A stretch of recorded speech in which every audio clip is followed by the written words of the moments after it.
Halo,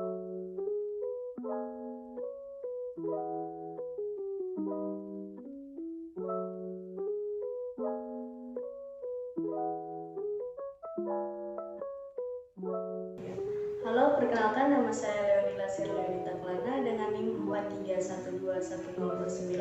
Saya selaku moderator dan saya bersama dua rekan saya. Kepada dua rekan saya persilakan untuk memperkenalkan diri. Perkenalkan, nama saya Wolfgang Amilius Galamura dengan NIM 43121025. Saya di sini berperan sebagai pemateri 1. Perkenalkan, nama saya Maria Octaviana Suwarni dengan NIM 43121031. Saya di sini berperan sebagai pemateri 2. Kami dari kelompok 25 membahas tentang tradisi fenomenologi yang kami ambil dari jurnal yang berjudul Pendekatan Fenomenologi dalam Pengantar Praktik Penelitian dalam Ilmu Sosial dan Ilmu Komunikasi. Kepada pemateri 1 saya persilakan.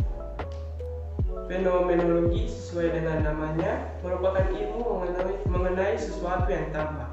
Dengan demikian, setiap penelitian atau karya yang membahas secara penampakan dari apa saja merupakan fenomenologi.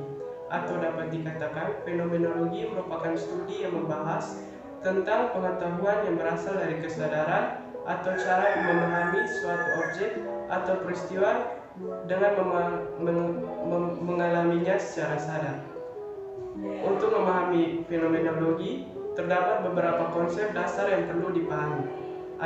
Antara lain konsep fenomena, kesadaran, intensionalitas, epose, konstitusi, kesadaran, dan reduksi. Yang pertama, fenomena.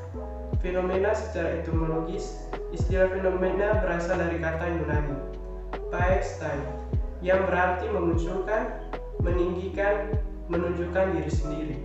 Perlu dipahami bahwa fenomena bukanlah suatu benda atau objek dari luar diri kita dan lepas dari diri kita sendiri. Ia adalah suatu aktivitas berupa akomodasi, konvergensi, dan serapan. Yang kedua, kesadaran. Kesadaran adalah kemampuan untuk memperlakukan subjek untuk menjadi objek bagi dirinya sendiri atau menjadi objektif dengan kesadaran diri. Yang ketiga, epose. Epose merupakan konsep yang dikembangkan oleh Husserl yang berkaitan dengan upaya mengurangi atau menunda penilaian untuk memunculkan pengetahuan di atas suatu keraguan yang mungkin. Yang keempat, konstitusi. Konstitusi adalah proses tampaknya fenomena ke dalam suatu kesadaran. Yang kelima, reduksi. Reduksi merupakan kelanjutan dari epose yang dilukiskan sebagai gerak kembali kepada suatu kesadaran transendental. Reduksi pun dibagi atas dua, yaitu reduksi fenomenologis dan reduksi fenomenologis transendental. Yang keenam, intersubjektivitas. Kita semua hidup bersama orang lain, kita berada dalam orang lain, dan orang lain pun berada dalam kita. Dengan demikian, hal ini memungkinkan kita saling berkomunikasi untuk terus saling memahami.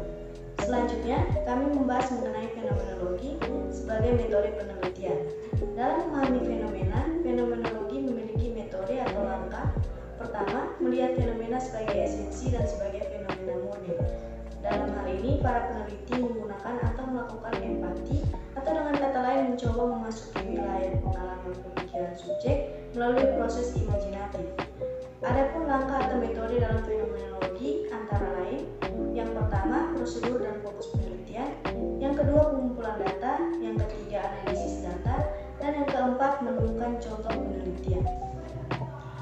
Kami juga memiliki dan menjelaskan sebuah studi kasus yang kami temui, yaitu deskripsi mendalam mengenai tindakan perawatan. Dalam suatu interaksi perawatan, kehadiran perawat secara eksistensial dipersepsikan oleh pasien sebagai lebih dari sekedar kehadiran fisik. Terdapat subjek kerelaan dirinya untuk pasien. Kerelaan perawat tersebut mungkin timbul untuk merespon permintaan pasien, tetapi lebih sering merupakan usaha sukarela dan tanpa diminta pasien. Kehendak perawat untuk memberi pada umumnya dipandang pasien sebagai sikap dan perilaku ketika duduk dan sungguh-sungguh mendengarkan dan merespon akan keunikan individu sebagai manusia yang berharga. Ketenangan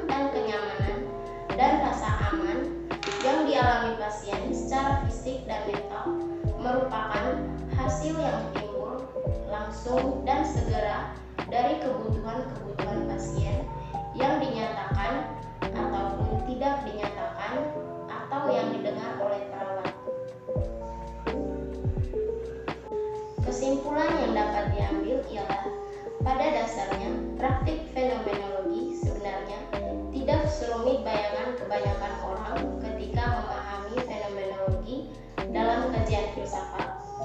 Pada dasarnya, penelitian fenomenologi ingin menggali dua dimensi saja, apa yang dialami subjek atau orang yang diteliti, dan bagaimana subjek tersebut memaknai pengalaman tersebut. Pengalaman subjek dalam hal ini merupakan fenomena yang menjadi subjek materi yang diteliti.